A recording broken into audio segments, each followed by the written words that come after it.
نکلا سبھی اور کیا چاہتا ہے، بس مغفرت کی عطا چاہتا۔ اور دکھاتا ہے وہ اللہ تبارک و تعالی تم کو اپنی قدرت کی نشانیاں تاکہ تم سمجھو۔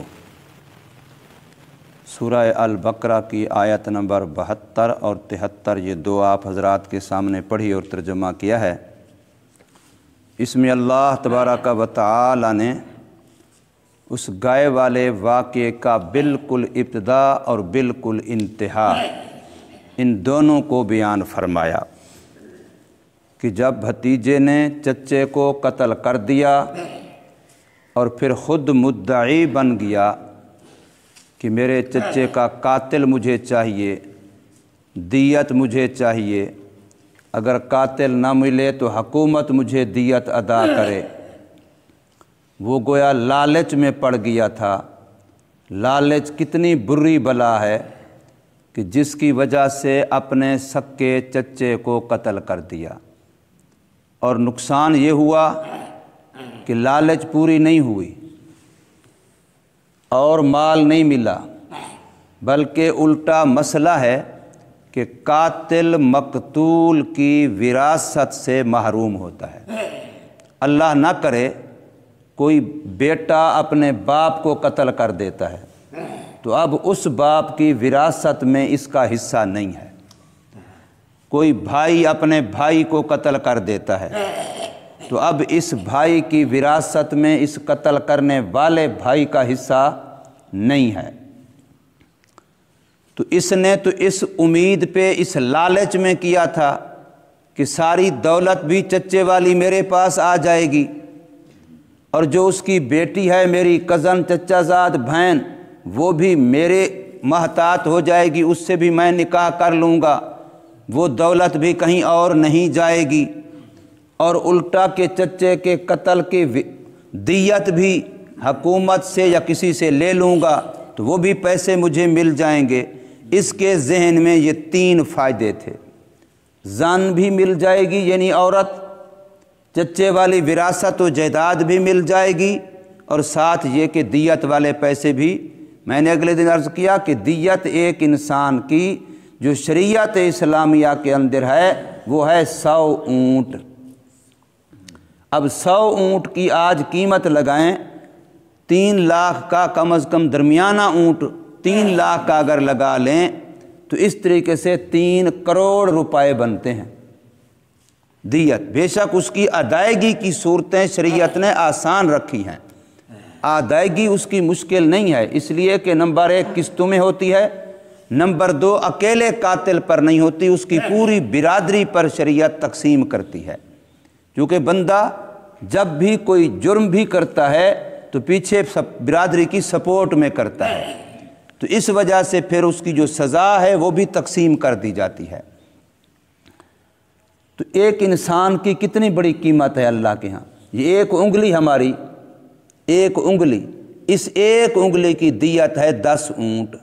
اگر کوئی کسی کی انگلی جان بوجھ کے کاٹ دیتا ہے تو اس کی دیت ہے 10 اونٹ۔ اب 10 اونٹ کے کتنے پیسے بنیں گے؟ 30 لاکھ روپے۔ 30 لاکھ روپے کی آپ کی ایک انگلی ہے۔ اب بھی ہم کہتے ہیں ہم غریب ہیں، یعنی اللہ نے ہمیں جو دیا ہے اس کا اندازہ تو لگائیں، ایک آنکھ کتنا قیمتی ہے۔ انسان کے وجود کے 360 حصے ہیں، ہر حصے میں کروڑوں روپے ہیں، اور ہمیں اللہ نے مفت میں دیے، ہم نے مانگے بھی نہیں تھے، ماں کے پیٹ میں کوئی درخواست بھی نہیں کی تھی، بن مانگے اس اللہ نے دیے۔ تو اگر ہم اللہ سے مانگیں اور مخلصانہ مانگیں تو پھر رب کی رحمت کے دروازے کیسے کھلیں گے؟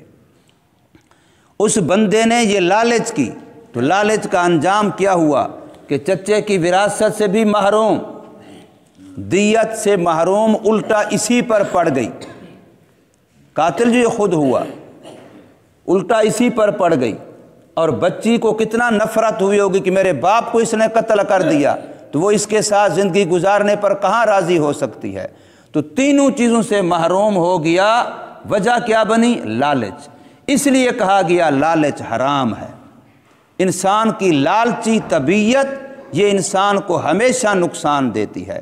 ہمیشہ آس امید اللہ پر اور کمائی حلال کی، جائز طریقے کی، اس میں اللہ تبارک و تعالی برکت ڈال دیتے ہیں۔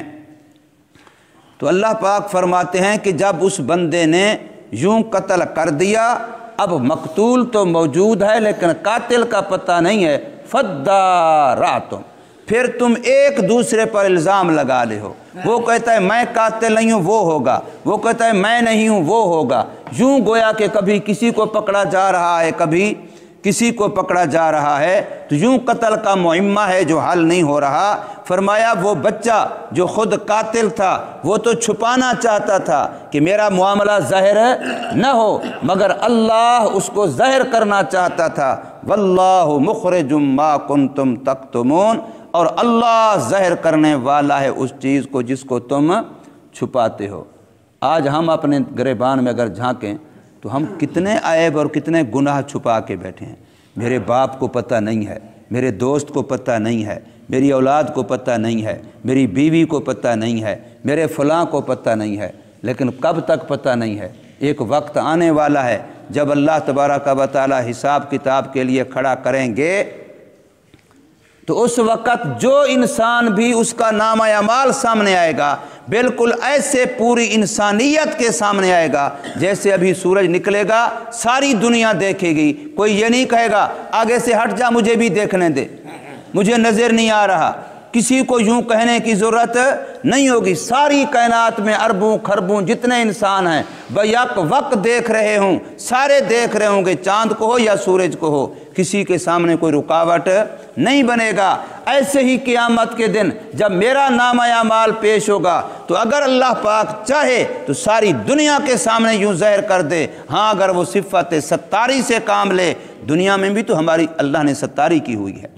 میں یہ سمجھتا ہوں شاید میں کوئی بہت اچھا ہوں اس لیے لوگ میری عزت کر رہے ہیں، قطعاً ایسا نہیں ہے، لوگ عزت کر رہے ہیں کہ اللہ نے میرے اوپر ستاری کی چادر ڈالی ہوئی ہے، وہ تو اس اللہ کے پردے کی عزت کی جا رہی ہے۔ ورنہ اگر میری حقیقت کھل جائے، اگر میری حقیقت کھل جائے تو پھر پتہ نہیں میرے ساتھ کیا ہوگا۔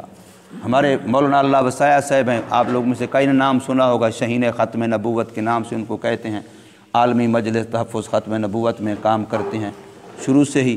مولانا اللہ وسایہ صاحب دامت برکاتہ بہت بڑے آدمی ہیں۔